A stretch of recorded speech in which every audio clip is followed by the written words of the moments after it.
Hello दोस्तों, this is ममित Kumar Jain. I am an assistant professor and advocate.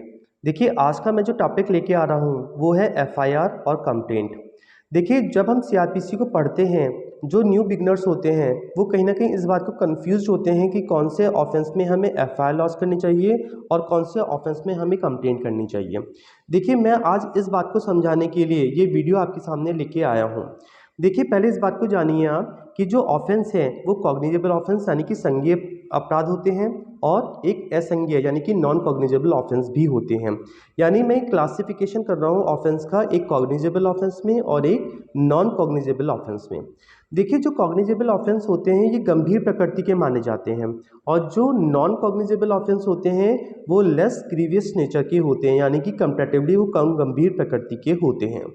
तो यदि cognizable offence है तो उसमें एफआईआर लॉज होती है और आप सबको ये पता होगा कि जो एफआईआर होती है वो पुलिस स्टेशन पे होती है। और सीआरपीसी के सेक्शन 154 में हमें ये देखने को मिलता है कि एफआईआर कैसे लॉज की जाती है। तो यानी कि हम कोई एफआईआर यानी कि संज्ञेय मामलों में यदि हमें कोई इन्फॉर्मेशन देनी है तो हम पुलिस स्टेशन जाके जो officer in charge of police station है उनको ये इन्फॉर्मेशन देंगे और ये इन्फॉर्मेशन चाहे तो राइटिंग में दीजिए या वर्बली दीजिए। और ऐसे officer in charge of police station या तो उस एफआईआर को खुद रजिस्टर्ड करेंगे या अपने सबऑर्डिनेट किसी ऑफिसर को डायरेक्शन देंगे कि आप ऐसी एफआईआर रिकॉर्ड करें। ठीक है, अब इस बात को आप समझेंगे कि जो एफआईआर होती है वो हमेशा पुलिस स्टेशन पे होती है। और जब हम Uttar Pradesh police regulation act की बात करते हैं तो उसमें पैरा 97 भी हमें ये रूल्स बताता है कि एक पुलिस ऑफिसर को एफआईआर कैसे लॉन्च करनी चाहिए।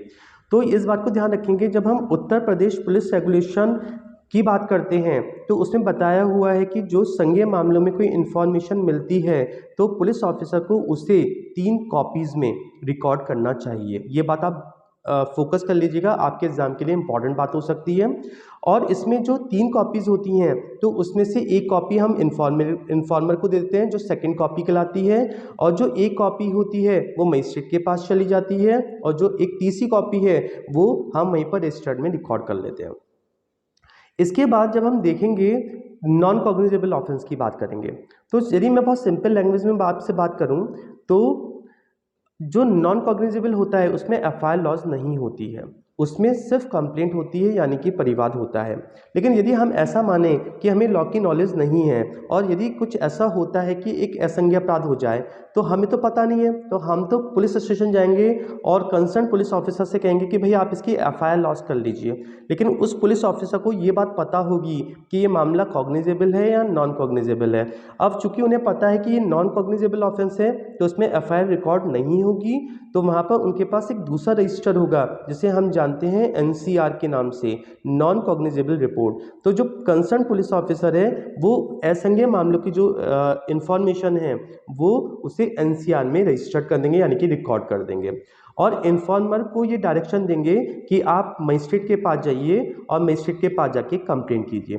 अब हमें ये जानना होगा कि यहाँ पर ये मजिस्ट्रेट जिनके पास कंप्लेंट की जा रही है वो कौन से मजिस्ट्रेट हैं। वो ऐसे मजिस्ट्रेट हैं जिन्हें सेक्शन 190 सीआरपीसी में कॉग्निजेंस लेने के लिए ऑथराइज किया हुआ है। ठीक है, इसका एक पर्पस होता है कि हम मजिस्ट्रेट के पास इन्फॉर्मर को असंज्ञेय मामलों में क्यों भेजते हैं। वो इसलिए भेजा जाता है कि असंज्ञेय मामलों में पुलिस ऑफिसर को विदाउट मजिस्ट्रेट ऑर्डर या विदाउट वारंट ना तो अरेस्टिंग की पावर होती है और ना ही इन्वेस्टिगेशन की पावर होती है। इसलिए असंज्ञेय मामलों में हमें परिवार लिखना होता है।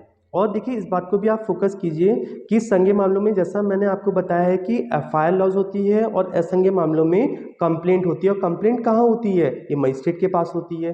तो इस बात को आप फोकस करेंगे कि जब हम सेक्शन 155 क्लॉज 1 में एनसीआर रिकॉर्ड कराने के बाद जब पुलिस ऑफिसर डायरेक्शन देते हैं कि आप मजिस्ट्रेट के पास जाके कंप्लेंट लिखवाएं तो हमें कहाँ जाना है, मजिस्ट्रेट के पास, और अपना जो स्टेटमेंट है वो रिकॉर्ड कराना है।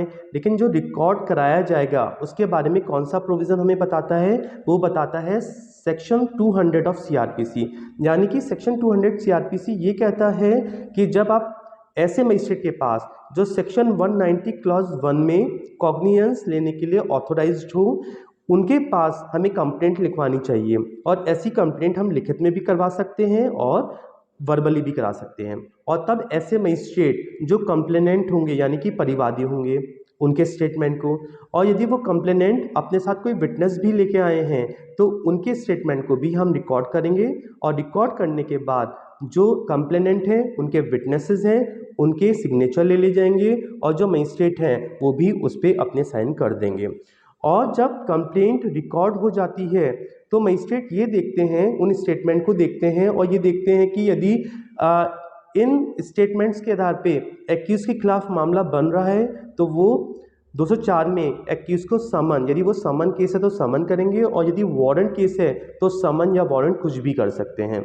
लेकिन 200 में जो स्टेटमेंट रिकॉर्ड होते हैं यानी कि जो कंप्लेनेंट और विटनेसेस का एग्जामिनेशन होता है उसे देखने के बाद मजिस्ट्रेट को लगता है कि ये मामला नहीं बन रहा है यानी कि एक्यूज के अगेंस्ट कार्रवाई करने का कोई ग्राउंड नहीं है, तो वो उस कंप्लेंट को डिसमिस कर देते हैं और डिसमिसल की उनकी पावर है सेक्शन 203 में।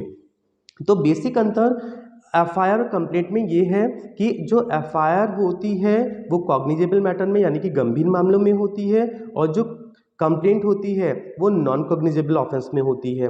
और जब हम एफआईआर की बात करते हैं वो हमेशा पुलिस स्टेशन में होती है और जो कंप्लेंट होती है वो हमेशा ही मजिस्ट्रेट के पास होती है। तो ये बेसिक अंतर है एफआईआर और एनसीआर में। तो आज के लिए हमारी वीडियो इतनी रहेगी, बाकी हम नेक्स्ट वीडियो में आपके साथ मिलेंगे टारगेट फॉर आईक्यू में। Thank you so much.